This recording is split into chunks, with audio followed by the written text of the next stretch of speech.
안녕하세요. 명쾌한 최 원장입니다. 오늘은 그냥 제 마음 가는 대로 이야기를 해보려고 합니다.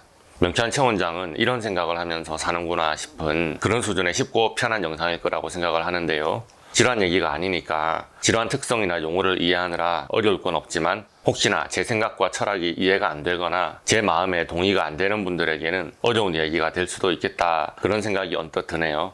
명쾌한 최 원장의 고민 중에서 언제나 사라지지 않는 고민이 있습니다. 어떻게 해야 빨리 잘 낫게 할 수 있을까? 의료인으로서 이런 고민은 끝이 없죠. 이분은 왜 안 낫나? 왜 빨리 치료가 안 되냐? 제가 이런 생각을 하는 것처럼 여러분은 나는 왜 이렇게 치료가 안 될까? 이 거짓말쟁이 돌팔이 의사들, 한의사들 이렇게 하면 낫는다더니 다 거짓말이었어. 세상에 이런 사기꾼들 천지야. 이런 생각을 하는 분들이 계실 수도 있겠습니다. 제가 의도했던 것은 아닌데 어쩌다 보니 각종 질병의 밑바닥에 해소되지 않는 마음의 문제가 존재한다는 사실을 알게 되었습니다. 몸이 아프니까 마음도 아프고 우울하고 그런 거지. 몸이 안 아프면 마음이 힘들 게 뭐가 있냐, 이렇게 말씀하시는 분들도 계셔서 저도 그렇게 마음과 몸을 분리해서 몸이 아픈 것을 먼저 치료해 보려고 노력해 보기도 했습니다. 100번 양보해서 여러분이 몸이 아픈 것이 마음의 문제와 전혀 상관이 없다고 생각해 보겠습니다. 그냥 여러분은 질병에 취약한 유전자를 물려받은 것 뿐이고 살고 있는 환경과 먹는 음식이 더러워서 질병이 유발될 수밖에 없었고 사고로 다치거나 병이 든 것이지 마음이 힘들고 괴로워서 아프게 된 상황과는 전혀 관련이 없다고 치겠습니다. 그렇지만 100번 양보해도 여러분의 몸의 질병이 낫는 데 있어서 여러분의 마음 자세가 너무너무 큰 역할을 좌우합니다. 저를 찾아오신 분들 중에서 구구절절한 사연이 없이 아프신 분은 안 계세요.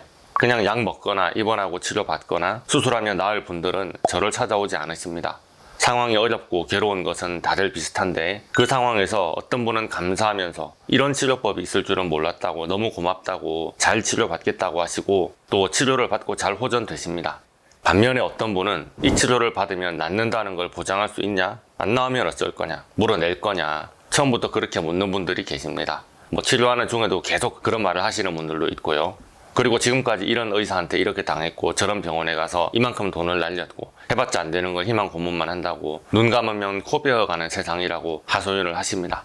그리고 제가 의식 수준을 높여야 낫는다고 긍정적인 마음을 가지고 감사하며 사랑하는 마음으로 용서하며 기뻐하며 살아야 된다고 패러다임을 바꿔야 낫는다고 피해자가 되기를 자처하지 말라고 말하면 그게 다 명쾌한 최 원장이 자기가 하는 치료가 의심스러워도 불만 불평도 하지 말고 자기가 운영하는 클리닉에 컴플레인 하지 마라, 그런 뜻이 아니겠냐고 제 앞에서도 심지어 그렇게 말씀하시곤 하세요.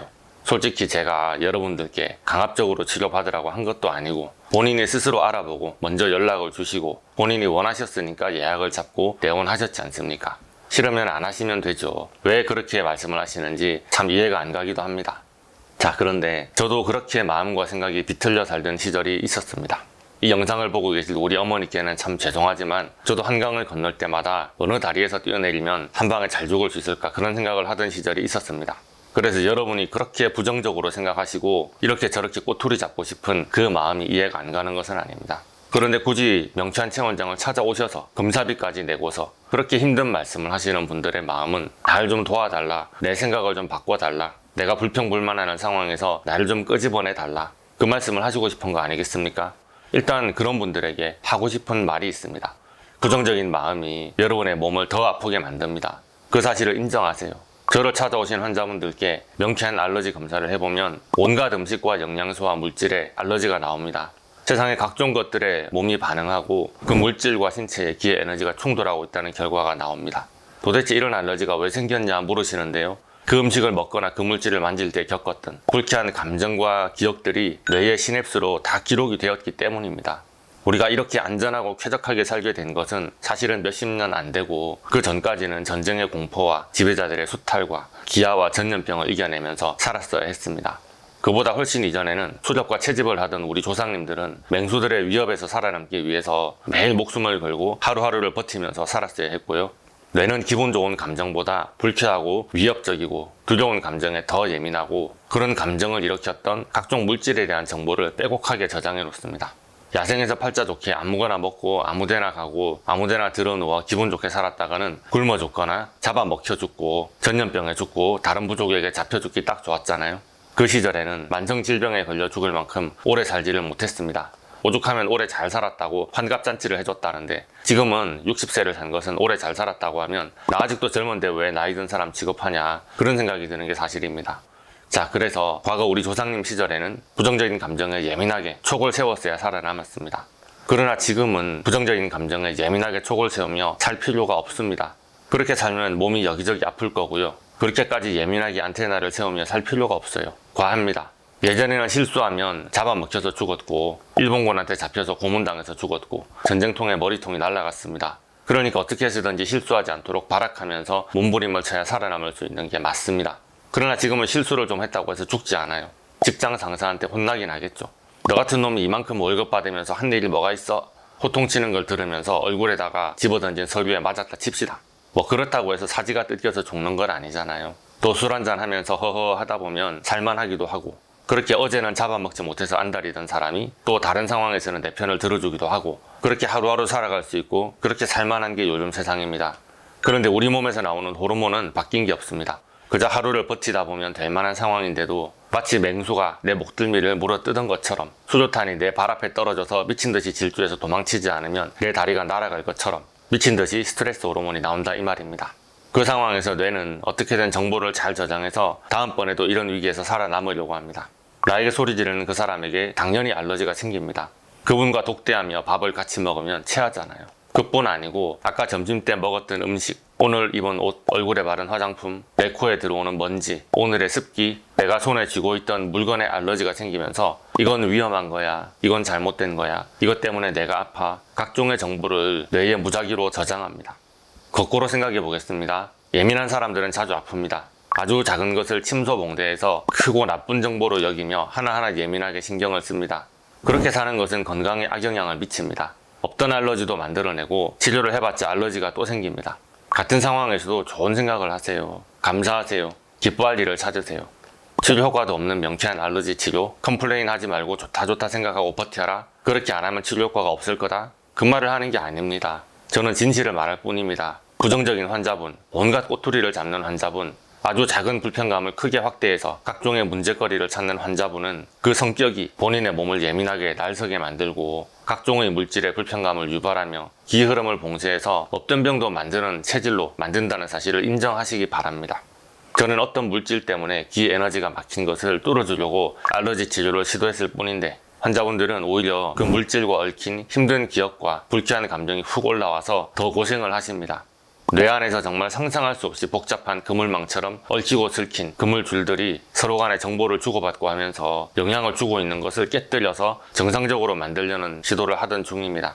각종 상황에서 어떤 환자분은 완전 신기하다, 어떻게 정보의 유리병을 잡고 등을 두들렸을 뿐인데 이런 감정이 올라오고 그게 해소되면서 나을 수가 있다는 거지 하면서 흥미를 보이십니다. 그런데 부정적인 분들은 그렇게 말씀하지 않아요. 처음부터 팍팍 잘 나와도 좋게 평가해줄까 말까 한데 오히려 더 나빠지잖아요. 이거 봐요, 더 나빠졌잖아, 사기꾼 맞다니까, 확신을 심어드릴 뿐입니다. 물론 그분들이 저를 믿지 못하시는 것을 잘못이라고 말하는 것은 아닙니다. 내 말을 따르는 것이 절대 진리이니 내 말을 무조건 들으라, 그런 말을 하는 게 아닙니다. 제 치료와 안 맞거나 혹은 제 스타일과 맞지 않는 분이 왜 없겠습니까? 세상에는 다양한 치료법이 있고 다양한 약과 기술이 있으니 그분의 몸에 맞는 다른 무언가를 찾으시면 됩니다. 저는 그저 여러분 본인을 사랑하라는 말씀을 드리고 싶습니다. 본인이 아픈 것을 절대 인정할 수 없다고 하시는 분들이 계십니다. 본인의 몸 안에 있는 그 병을 미워하고 저주하고 몰아내고 싶은 마음으로 가득한 상태입니다. 그런데 그 병도 결국은 본인의 몸입니다. 병에 걸린 몸을 미워하고 저주하면 그것은 결국 자기 몸을 저주하는 것과 다를 바가 없습니다. 여러분의 몸과 여러분은 하나입니다. 같은 편입니다. 내가 이렇게 간이 아프니 이놈의 간을 잘라서 내다 버리고 싶네, 이렇게 말씀하시지 마세요. 부정의 에너지, 미움과 원망의 에너지는 계속적으로 자신을 파괴하고 주변까지 파괴합니다. 병에서 나으면 좋죠. 너무 행복하죠. 저도 꼭 그렇게 해드리고 싶습니다. 그렇기 때문에 오히려 여러분은 꼭 마음을 비우셔야 합니다. 미워하는 마음과 저주하는 마음을 내려놓으셔야 합니다. 또 한편으로는 절박한 분들이 계십니다. 나는 꼭 나아야만 해, 반드시 이 병과 싸워서 이겨야만 해, 절대로 질 수 없어 라고 생각하는 분들이 계십니다. 물론 나는 할 수 있다, 난 잘 될 수 있다, 나는 성공할 수 있다, 나는 회복할 수 있다, 이렇게 긍정하는 마음이 왜 나쁘겠습니까? 그런데 제가 요즘에 새 바이알을 샀습니다. 흥미로운 감정 바이알이 있었거든요. Never a lose, always a winner. 이게 감정 알러지 바이알입니다. 병이 꼭 나아야만 해. 절대로 병에게 질 수 없어. 반드시 병에게 이겨야 해. 이 감정에도 알러지가 있을 수 있습니다. 완치에 대한 강렬한 열망이 지나쳐서 그 감정이 어긋나게 되면 공격과 원망으로 번집니다. 그렇게 되면 모든 의사와 모든 병원을 다 미워하게 됩니다. 자신의 처지에 대한 비관과 더불어서 자기 파괴적인 감정에 빠지기 쉽습니다. 완치를 바라며 완벽하게 다 낫길 바라는 마음 이면에는 또한 죽음에 대한 두려움, 걱정과 불안이 있습니다. 저는 사람의 마음 이면에 가장 강력한 족쇄가 되는 감정은 이 두 가지라고 생각합니다. 죽음에 대한 공포, 영원한 상실에 대한 공포가 그 사람의 행동을 결정합니다. 하지만 누군가는 병에 걸린 후에 이 공포와 불안에 먹혀버리기도 하고 누군가는 이 공포와 불안을 이겨내고 회복하기도 합니다. 누가 치료 효과가 나을까요? 당연히 공포와 불안을 이겨내는 분이 낫겠죠. 물론 공포와 불안에 대한 의식과 무의식의 치료를 해드리고 있습니다. 그런데 전공법으로 싸워 이기는 것만이 대세가 아닙니다. 우리는 영원히 살지 못합니다. 어차피 죽을 수밖에 없는 인생이고 열심히 살아도 아플 수 있고 최선을 다해 살아도 다칠 수 있으며 아무리 노력해도 회복되지 않을 수도 있습니다. 그것을 인정하세요. 그리고 내려놓으십시오. 완벽하기 위해서 최선을 다해서 살아가고 있습니다. 그러나 내 인생이 완벽해야만 가치 있는 것은 아닙니다. 내가 나의 집착을 내려놓을 때 또 다른 도움이 오고는 합니다. 완치가 안 되면 약간 호전되고 말았으면 치료가 하나도 안 된 것입니까?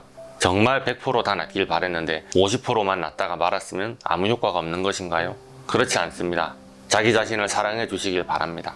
내 인생을 귀하게 여기며 나를 가꾸고 살피며 열심히 살았던 나의 인생이 어디 가지 않습니다. 내 병에는 무조건 약이 있어야 하고 내가 치료받으면 무조건 나아야 하고 나는 무조건 건강해야 하고 내 인생은 무조건 잘 풀려야 하고 내가 원하는 대로 원하는 방향대로 내가 꿈꿔왔던 대로 인생이 완벽히 잘 풀려야만 가치 있는 인생인가요? 그렇지 않습니다. 전혀 생각지도 않았던 방향에서 답이 오기도 합니다. 그런 게 인생입니다.